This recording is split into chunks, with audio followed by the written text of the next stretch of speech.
Okay, so we're going to look at more derivatives in regards to stationary points. And this is an actual equation. However, it is going to be in feet, and I'm sorry about that. It's just 4.9 meters per second squared, which is half of 9.8 meters per second squared. Is kind of an inconvenient number to use. So this is going to be in feet per second squared. So half of 32, the force of gravity is 32 feet per second squared. So to use this, you have to use half of the force of gravity because you're going up half the time when you make a parabolic path, and you go down part of the time. So it's divided by 2. So here's this guy, Duke Ming. Oh, let me go through the equation. So the height when at a given time, which is given in seconds, is equal to this. And again, this is in feet. VO is the initial velocity. HO is the initial height. So he's up on this high cliff right now. So please read the question about Duke Ming and his adventures, and I will give you the equation. And he's 480 feet high, which is 160 meters approximately. That's pretty darn high. So I hope he survives this jump. And his initial velocity is 16 feet, so he must have very strong legs because feet per second rather, because he reached initial velocity of 16 feet per second pretty quickly, and this is half the force of gravity.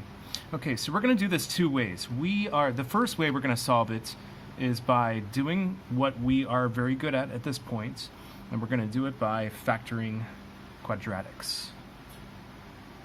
Actually, we don't even need to do that.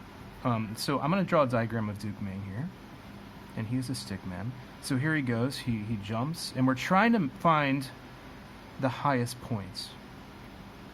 But we already know how to do this. What is the highest point of a parabola? Well, that's simply the vertex. So now all we have to do is find the x value of the vertex. So x is negative b over 2a, and b, 16. Well, actually, I'm going to factor out the 16. One moment. I decided against factoring. We're just going to go ahead and do it with the bigger numbers. It's just an unnecessary step. So 1/2 is x. Now we have to find the y value because, as you know, when we are looking at a coordinate grid, the y value is the vertical axis. And here's Duke Ming right here at the origin.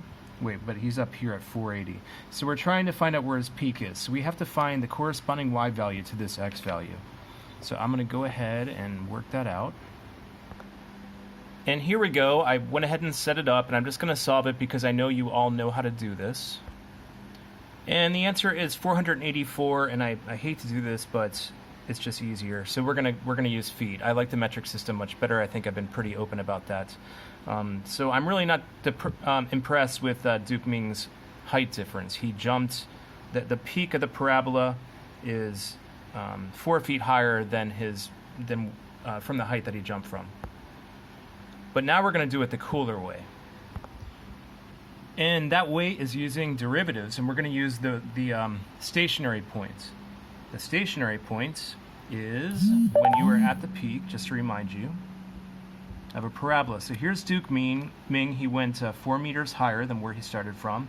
This is at 480 feet. Okay, so what we're going to look for, we're looking for this, the peak of the parabola, and we are going to find the derivative. So when we are at the stationary point, our gradient is 0. So all we have to do is put 0 in for h of t. Actually, that's the derivative. So here, let me go ahead and differentiate first.